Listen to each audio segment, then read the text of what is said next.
এটা হচ্ছে পুঁইশাকের ওটা অর্থাৎ পুঁইশাকের বীজ। এটা আমার কাছে খুবই একটা প্রিয় খাবার। এটা দেখে এটা হলো আমরা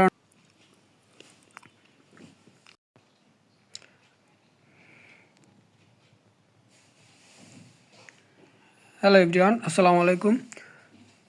কুক ফুড ও ব্লগ চ্যানেলে আপনাদের সবাইকে স্বাগত জানাচ্ছি। আজকে ইটিং শো ব্লগে একটা মজাদার রেসিপি নিয়ে চলে আসলাম, আর এই রেসিপি দিয়ে আজকে খাবো।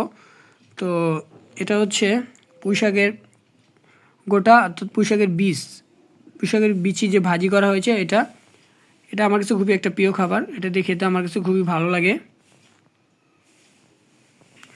এখন খাওয়া স্টার্ট করছি। এই যে দেখুন,